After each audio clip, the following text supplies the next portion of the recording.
आज हम मानवेंद्र नाथ रॉय के लोकतंत्र संबंधी विचारों पर चर्चा करेंगे। पिछले वीडियो में हमने रॉय के मौलिक मानवतावाद या नव मानवतावाद पर विचारों की चर्चा की और नव मानवतावाद में हमने उनके विचारों पर चर्चा करते हुए ये जाना कि रॉय मनुष्य को एक नैतिक इकाई के रूप में स्वीकार करते हैं और इस बात का प्रतिपादन करते हैं कि नैतिक मनुष्य का जो विकास है वो स्वतंत्रता के आधार पर ही संभव है। यानी मनुष्य को जब स्वतंत्रता प्राप्त होगी तभी वह नैतिकता के मार्ग पर आगे बढ़ सकता है। नैतिक मनुष्य बनने के लिए पहले आवश्यक है स्वतंत्रता।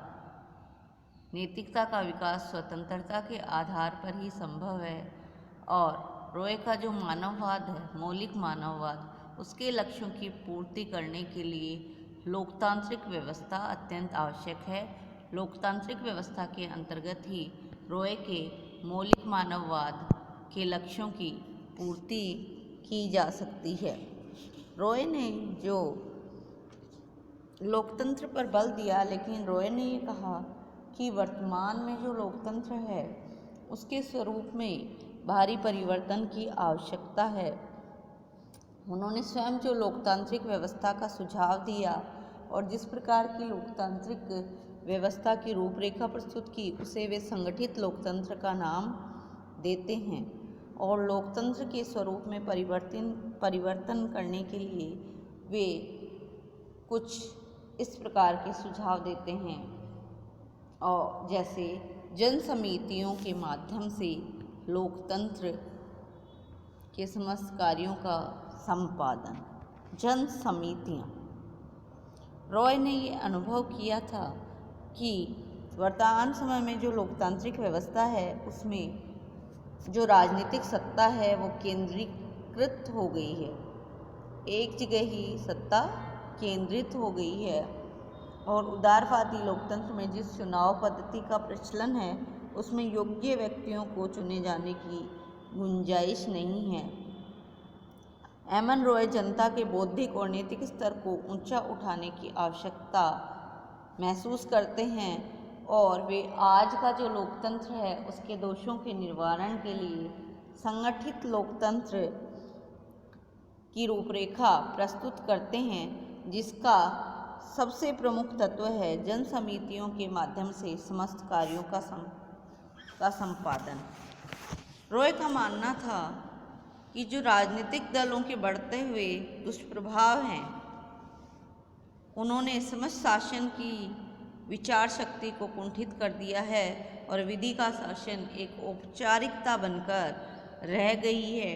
इसलिए एमन रॉय स्थानीय व्यक्तियों की जन समितियों के द्वारा वर्तमान लोकतंत्र को संगठित करना चाहते हैं और अपने लोकतंत्र को नाम देते हैं संगठित लोकतंत्र।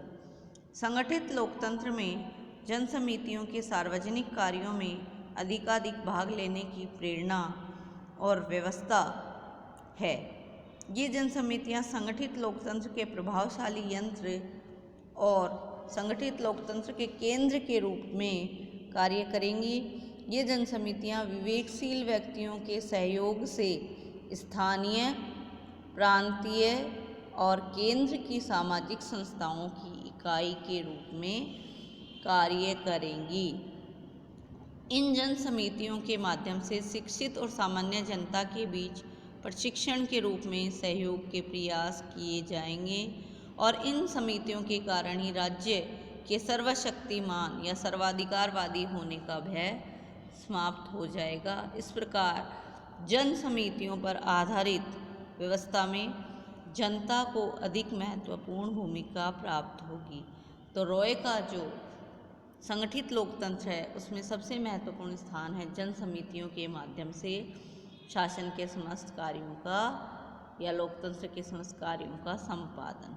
दूसरा है विकेंद्रीकृत सत्ता पर बल।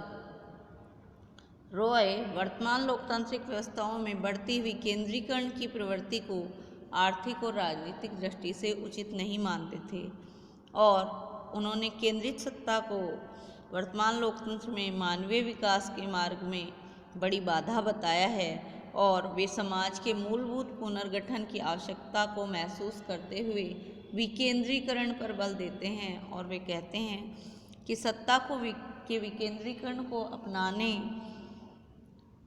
पर ही राजनीति के स्थान पर लोक नीति स्थापित हो पाएगी और जनता का भला हो पाएगा और लोकतंत्र वास्तविक अर्थों में स्थापित हो सकेगा। यानी उन्होंने विकेंद्रित सत्ता पर बल दिया। पहला था जन समितियों के माध्यम से समस्त कार्यों का संपादन और दूसरा विकेंद्रीकृत सत्ता पर बल। तीसरा दल विहीन लोकतंत्र की स्थापना पर बल। रॉय ने लोकतंत्र के सर्वप्रमुख दोष के रूप में वर्तमान दलीय व्यवस्था को देखा था और उन्होंने कहा राजनीतिक दलों ने लोकतंत्र को अपने बाहुपाश में इस प्रकार जकड़ लिया है कि लोकतंत्र केवल एक दलीय यंत्र बनकर रह गया है। दलों की वजह से वर्तमान लोकतंत्र में भ्रष्टाचार को बढ़ावा मिला है। दलों ने व्यक्ति की प्रेरणा शक्ति और निर्णय शक्ति दोनों को ही कुंठित कर दिया है और दल